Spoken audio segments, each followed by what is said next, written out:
Happy learning! Today we're going to evaluate the limit as x and y go to 0, 0 of x squared y plus x squared plus y squared all over x squared plus y squared. Okay, and so the first thing we're going to do is let's evaluate the limit along the vertical path. Okay, this is a good way to start on any of these limit problems because if the limit exists, whatever the limit along the vertical path gives will be the limiting value. Okay, and then we're going to use the squeeze theorem to actually prove that this is the limiting value. So along the vertical path,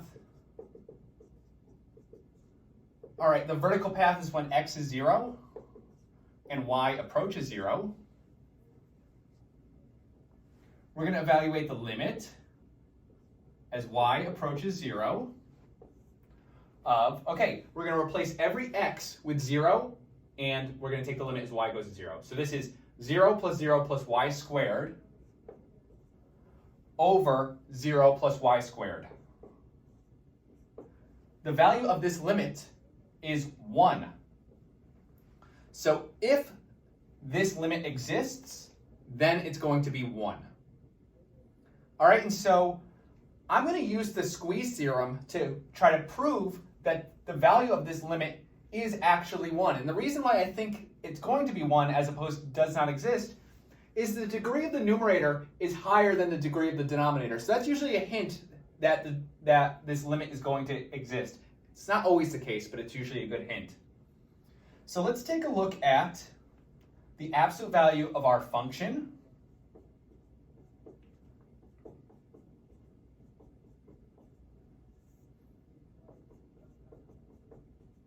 Minus 1, minus our limiting value.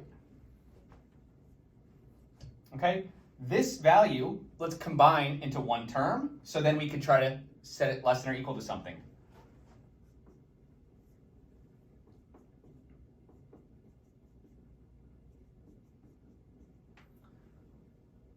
All right, getting it with a common denominator, we're going to have minus x squared minus y squared in our numerator, and still x squared plus y squared in our denominator. Okay, x squared minus x squared is 0. Y squared minus y squared is 0. All right, so we're just left with x squared y over x squared plus y squared.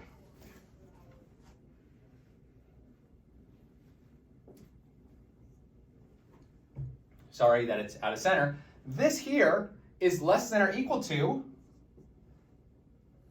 well, I want to cancel out the x squareds. So I'm going to get rid of my y squared. I'm going to shrink the denominator to make the expression bigger.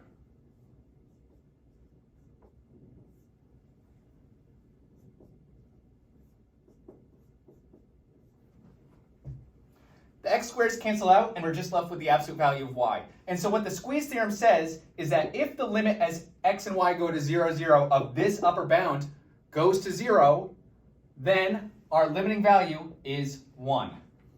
Okay, so if we take the limit as x and y goes to 0, 0 of the absolute value of y, well, we could just evaluate this limit by plugging in 0. So we get 0. And so by the squeeze theorem, it says since the limit as xy goes to 0, 0 of the upper bound goes to 0, then the limit as xy goes to 0, 0 of our function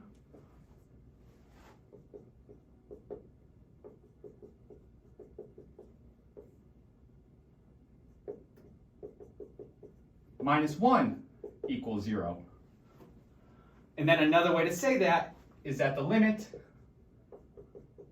as xy goes to 0, 0 of x squared y plus x squared plus y squared over x squared plus y squared is equal to 1. Okay, so the limit along the path gives us a candidate for what the limit is equal to, and then we're going to have to actually go ahead and use the squeeze theorem to prove that its limit is indeed 1. Okay, well, I hope you found that helpful. And if you did, please leave a like and subscribe to the channel for more calculus videos. All right, see you later.